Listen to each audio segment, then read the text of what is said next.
আজ বানিয়েছি বন্ধুরা ডিম সয়াবিন, যেটা কষা মাংসর স্বাদকেও হার মানিয়ে দেয়। এই দুর্দান্ত স্বাদের রেসিপিটি আমি কিভাবে রান্না করলাম দেখে নিন বন্ধুরা একটা লাইক দিয়ে। নমস্কার বন্ধুরা, জেবি কিচেনে সবাইকে স্বাগত। আশা করি সবাই ভালো আছেন। আজ বানাবো ডিম সয়াবিন। তার জন্য দুটো ডিম নিয়েছি আর 50 গ্রাম সয়াবিন গরম জলে সেদ্ধ করে তারপরে ঠান্ডা জলে ভালো করে ধুয়ে জল নিংড়ে আমি রেখেছি। আর দুটো মিডিয়াম সাইজের আলু দেখুন আমি চৌকো করে কেটে রেখেছি। দুটো কাঁচা লঙ্কা নিয়েছি, একটা তেজপাতা নিয়েছি। এখানে দেখুন দুই রকমের লঙ্কার গুঁড়ো নিয়েছি, একটা ঝাল লঙ্কা নিয়েছি, একটা কাশ্মীরি লঙ্কা নিয়েছি। এখানে সানরাইজ গোলমরিচ গুঁড়ো নিয়েছি। আর নিয়েছি এখানে কিছু গোটা গরম মশলা, 3টে এলাচ নিয়েছি, 2টো লবঙ্গ আর 1 টুকরো দারচিনি, একটু নিয়েছি কসুরি মেথি, চিনি নিয়েছি, টক দই নিয়েছি, এখানে নিয়েছি চিকেন মশলা নিয়েছি 1 চামচ, আর ধনে জিরের গুঁড়ো নিয়েছি দেখুন 2টো মিলে 1 চামচ নিয়েছি, লবণ নিয়েছি, হলুদ নিয়েছি, 1 ইঞ্চি আদা, 10-12 কোয়া রসুন আমি বেটে রেখেছি। এখানে একটা মিডিয়াম সাইজের পেঁয়াজ কুচিয়ে রেখেছি, মিডিয়াম সাইজের একটা টমেটো আমি ছোট টুকরো করে কেটে রেখেছি। আর নিয়েছি সর্ষের তেল, এই সর্ষের তেলে রান্নাটা করব সেজন্য আমি সর্ষের তেল নিয়েছি। তাহলে দেখতে থাকুন বন্ধুরা আমি কিভাবে এই দুর্দান্ত স্বাদের রেসিপিটা খুব সহজে রান্না করি। প্রথমে আমি সেদ্ধ করা সয়াবিনে ডিম আর কিছু মশলা মেখে নেব। তার জন্য প্রথমে এই দেখুন ডিম দুটো আমি ভেঙে রেখেছি, ডিম দুটো এর মধ্যে দিয়ে দেব।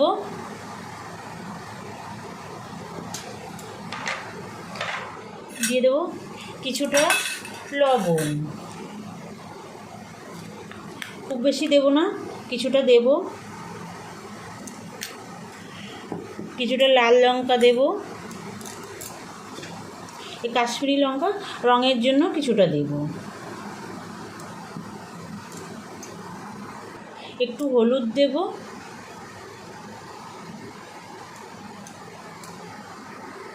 দেখুন বন্ধুরা 1/2 চামচেরও কম গোলমরিচ গুঁড়ো দিয়ে দেব, সানরাইজ শাহি গরম গোলমরিচ গুঁড়ো।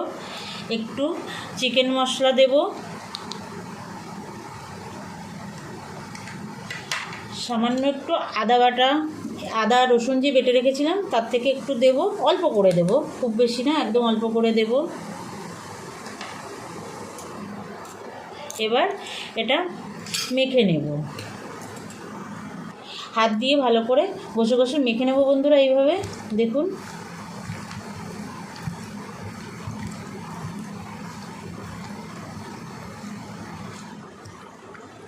দেখুন বন্ধুরা সুন্দর করে মেখে নিয়েছি, রেখে দেব সাইডে। এবার আমি একটা মশলা বানিয়ে নেব। টক দইয়ের সঙ্গে আমি কিছু মশলা মিশিয়ে নেব। টক দইয়ের সঙ্গে যদি এই গুঁড়ো মশলাগুলো আগের থেকে মিশিয়ে একটা মশলা তৈরি করা হয় তাহলে বন্ধুরা অনেকটা বাটা মশলার স্বাদ আসে। ধনের গুঁড়ো আর জিরের গুঁড়োটা দিয়ে দিলাম প্রথমে, তারপরে দিয়ে দেব এই যে কাশ্মীরি লঙ্কার গুঁড়ো 1/2 চামচ আর ঝাল লঙ্কার গুঁড়ো 1/2 চামচ এর মধ্যে দিয়ে দেব হলুদ গুঁড়ো 1/2 চামচ, এটা ছোটো চামচ তার জন্য মনে হচ্ছে 1 চামচ কিন্তু আসলে 1/2 চামচই। আর এই যে চিকেন মশলাটা নিয়েছিলাম এই চিকেন মশলাটা দিয়ে দেব। এবার সব মিশিয়ে নেব। দেখুন বন্ধুরা মশলাটা মিশিয়ে নিলাম, কত সুন্দর হয়েছে। আর 10 মিনিট পরে এটা রান্না করব তখন একদম বাটা মশলার স্বাদটা চলে আসবে। আমি টক দই নিয়েছি এই বড় চামচের 2 চামচ। এবার রেখে দেবো এটা সাইডে। এবার আমি রান্নাটা শুরু করব, তার জন্য চলে যাব গ্যাসের কাছে। চলে আসলাম বন্ধুরা গ্যাসের কাছে। দেখুন গ্যাসে আমি কড়াই বসিয়ে দিয়েছি। এবার আমি 1 চামচ মতো সর্ষের তেল দিয়ে দেব। আমি রান্নাটা সর্ষের তেলে করব সেই জন্য সর্ষের তেলটা দিয়ে দিলাম। আপনারা চাইলে সাদা তেলেও করতে পারেন, কোনো সমস্যা নেই। তেল দেখুন বন্ধুরা গরম হয়ে গেছে, একটু লবণ দিয়ে দেব। লবণ দিলে কিন্তু তেল কম ছিটকায় সেই জন্য লবণটা দিয়ে দিলাম। এবার আমি আলুটা ভেজে নেব। সামান্য একটু হলুদ দিয়ে দেব, দিয়ে লাল লাল করে আলুটা ভেজে নেব। দেখুন বন্ধুরা আলুটা ভাজা হয়ে গেছে, তুলে নেব।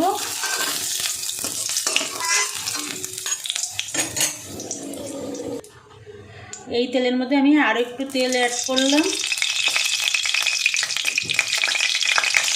তেলটা সুন্দর গরম হয়ে গেছে। এবার ম্যারিনেট করা ডিম সয়াবিনটা দিয়ে দেবো। সবগুলো একসঙ্গেই দিয়ে দেবো, দিয়ে ভালো করে ভেজে নেব।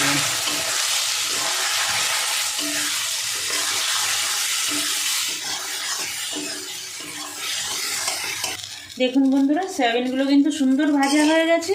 তুলে নেব। একদম এরকম লাল লাল করেই ভাজতে হবে বন্ধুরা। যারা এখনও এই রান্নাটা করেননি তাদের কাছে অনুরোধ রইল, একবার আমি যেভাবে রান্নাটা করছি একবার করে দেখবেন। দুর্দান্ত লাগে বন্ধুরা, বাচ্চা বড় সবারই খুব পছন্দ হবে। এই রান্নাটা কষা মাংসকেও হার মানিয়ে দেয় বন্ধুরা।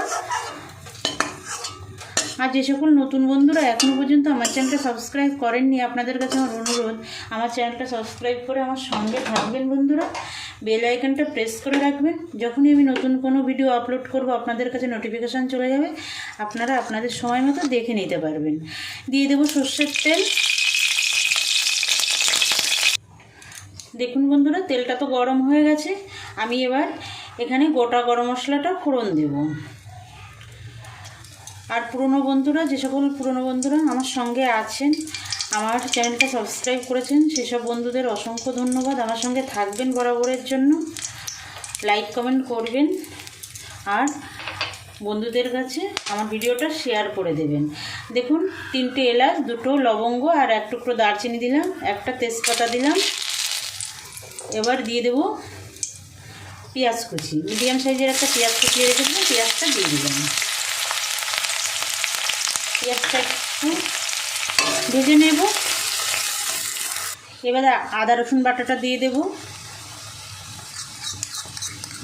আর মিডিয়াম সাইজের যে একটা টমেটো কুচিয়ে রেখেছিলাম সেটা দিয়ে ভালো করে কষাবো। দেখুন বন্ধুরা, পেঁয়াজ রসুন আদা আর টমেটো থেকে একদম তেল ছেড়ে দিয়েছে, সুন্দর কষানো হয়ে গেছে। এবার যে মশলাটা করে রেখেছিলাম টক দইয়ের সঙ্গে আর গুঁড়ো মশলা দিয়ে, সেটা আমি দিয়ে দেব।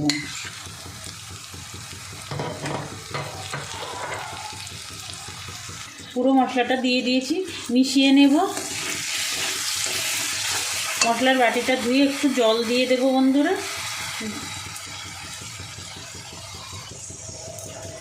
মশলাটা একটু কষিয়ে নেব। দেখুন বন্ধুরা, মশলা থেকে তেল ছাড়তে শুরু করেছে। এবার বড় চামচের 1 চামচ আমি চিনি দিয়ে দেবো। চিনিটা কিন্তু দিতেই হবে বন্ধুরা, যেহেতু এখানে টক দই টমেটো সব দেওয়া হয়েছে, স্বাদের ব্যালেন্স রাখার জন্য চিনিটা দিতেই হবে। আমি এটা দিলাম, পরে একটু টেস্ট করে দেখব, যদি টক বেশি থাকে তাহলে আরেকটু চিনি আমি অ্যাড করব। আপনারা সেক্ষেত্রে বাড়িয়ে কমিয়ে দিতে পারেন, কোনো সমস্যা নেই। একটু কসুরি মেথি দেখুন হাতে ডলে আমি এই মশলার মধ্যে দিয়ে দেব, দিয়ে আর একটু কষিয়ে নেব। দেখুন বন্ধুরা, মশলা থেকে কিন্তু সুন্দর তেল ছাড়তে শুরু করে দিয়েছে। ভেজে রাখা আলুটা দিয়ে দেব,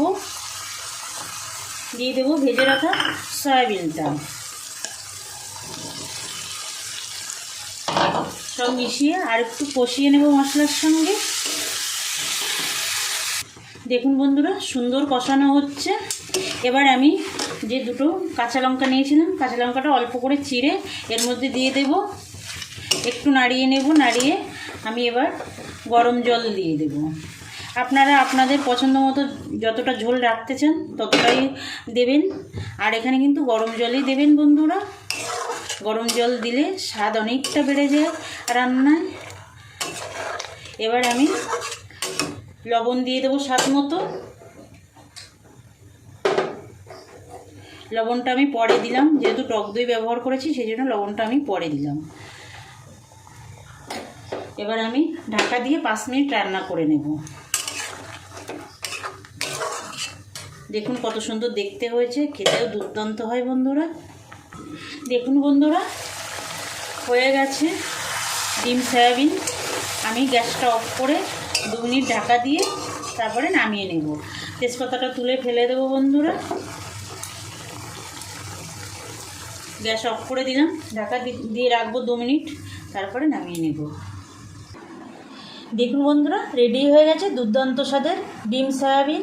বানাবেন, আশা করি আপনাদের খুবই ভালো লাগবে। আজ তাহলে এই পর্যন্ত থাক, আবার দেখা হবে নতুন কোনো রান্নার সঙ্গে নতুন কোনো দিনে। ভালো থাকবেন সবাই, নমস্কার।